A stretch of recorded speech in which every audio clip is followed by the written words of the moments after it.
Airport security is a good thing to have. But the rules about what can and can't be brought onto a plane can be over the top sometimes. After going through the whole hour-long security line, Ivalice Hernandez witnessed a man crying by a trash can as he threw a mysterious package inside. Hernandez is a bleeding heart who felt like she had to figure out what was wrong with the man and how she could help him. Because she couldn't miss her flight, Hernandez sent her boyfriend Rico to go dig through the trash and find out what the man threw away that was making him so visibly sad.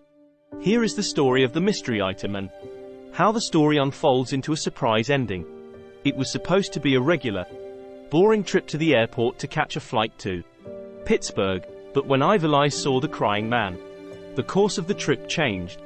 Rico dug the package out of the trash, and the two decided they had to get it back to the man. It is a good thing that a good-hearted person like Hernandez was in the TSA line when she was that day. The fact that she was there ended up changing one man's life, and her own too. As Hernandez stood in the TSA line, she noticed a visibly upset passenger being held up and made to throw away something from his bag.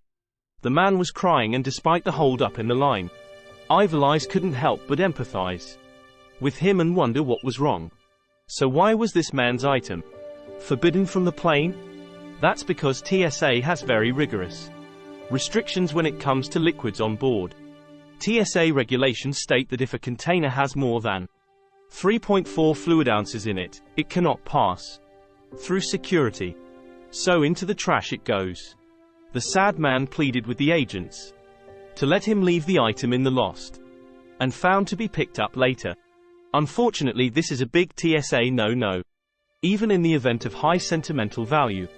After his final plea was denied, the man accepted his fate and threw his obviously precious item in the trash.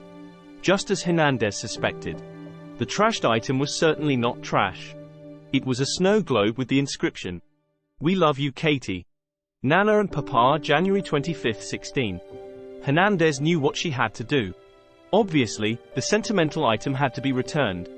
But how do you return an item to a person without knowing their phone number, address, or even name?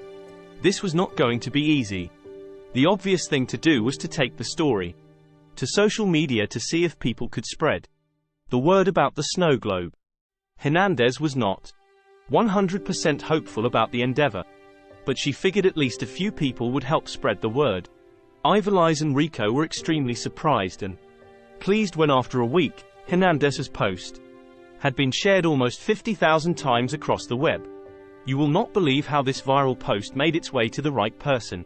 Thanks to Facebook, an employee of Things Remembered, where the snow globe was possibly purchased and engraved, saw the post and had an idea. The employee did some searching and was able to find out the name of the woman who had purchased the globe. What luck! The woman was named Linda Modry. Now to find her. Linda had bought the globe and had it specially engraved for her granddaughter Katie. It was Katie's dad that Hernandez had seen crying as he was forced to discard the beautiful gift in the trash before Katie ever got to lay eyes on it. The news caught wind of the snow globe search and covered the emotional expedition. They wanted to see Katie get her long-lost gift. Modry was touched that a total stranger would step in and salvage the sentimental item from the trash and find a way to return it. Modry gave Hernandez beautiful flowers as a thank you gesture. Hernandez credited her mother for raising her to be good to people. She told Fox News, "I would want the same thing to happen to me," she said. The kindness of Ivalice and Rico is something we should all strive for. This is the type of kindness too. This story serves as a good reminder to pay it forward. The social media response to the kind gesture and the sweet story was overflowing with positivity. If Hernandez had ignored the cries of the man by the trash can, both of their lives wouldn't have changed for the better. Pass it on.